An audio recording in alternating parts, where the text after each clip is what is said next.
Do you think, so absent everything else, just specifically, if the theory that at the convention he gets replaced happens, does that make it more likely that Trump loses?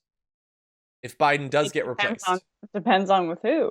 I got shit. If you could roll the dice, you get to say change him or don't change him. You don't necessarily get to say who. Would you change him? Would you go for what's behind door B? Mm-hmm. Yeah, okay. I really think it's gonna be bad. You make it a WWE style match with Trump and insults, and Biden, who's not forming coherent sentences, is gonna be bad. Okay, so I have 2 quick games I want to play really fast. Then we'll get back to the super chats and You probably not the your stories. games. I do like games. So this is for the audience. Okay, so you have an option to open one of 2 doors for your candidate. Behind door 1, is Biden. The door has a window in it. Behind door 2, a random other centrist. Type 1 in the chat for Biden, 2 for a random centrist. You don't know who it's going to be.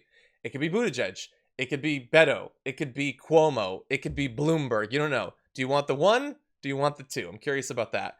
And for you, Emma, really fast, yes or no, replace him with Kamala Harris.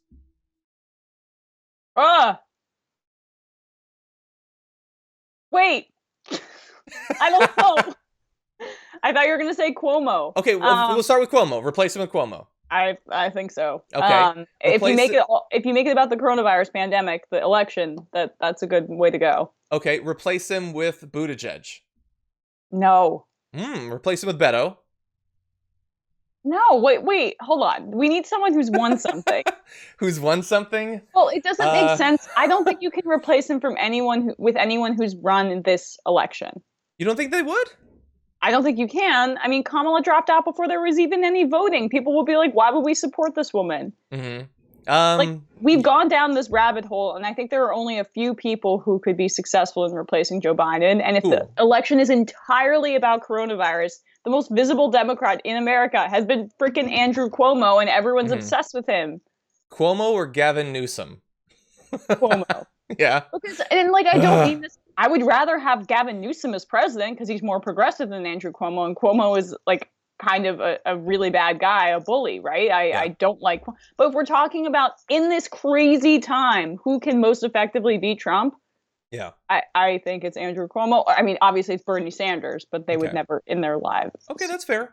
So I want to see the media headline. Emma Vigeland says Cuomo most likely to beat Trump. No, I don't want that because I'm getting in such trouble for it. But I don't mean it as obviously, I like Andrew Cuomo. I'm from New York. I was supportive of Cynthia Nixon, but I've been rewatching Sex and the City too. God, she's such a compelling actress. She was just in an episode of House I was watching.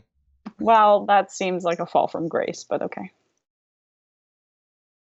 I don't like House. We haven't even dealt with our issues over Game of Thrones, and we have, and you're an idiot, and no one agrees with you. You're an idiot. Whoa! I invite you on the show. You're an idiot. Sorry.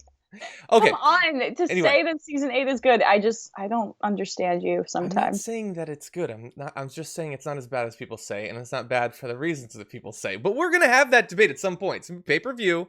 Members only.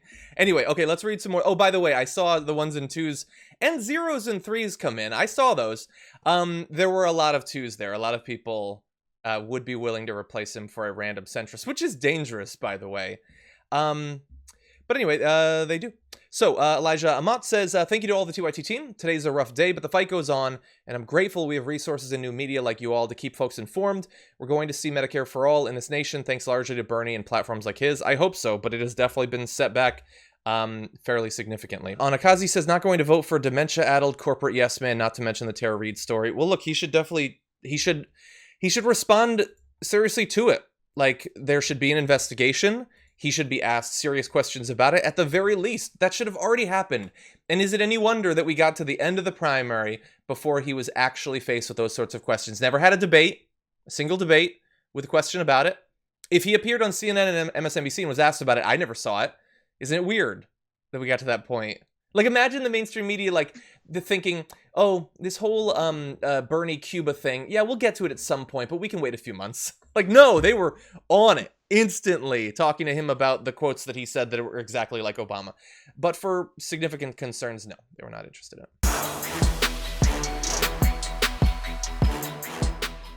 For more political news breakdowns, interviews, stories of activism, and me trying my hardest to care about the occasional big celebrity news story, subscribe to our YouTube channel at youtube.com/thedamagereport.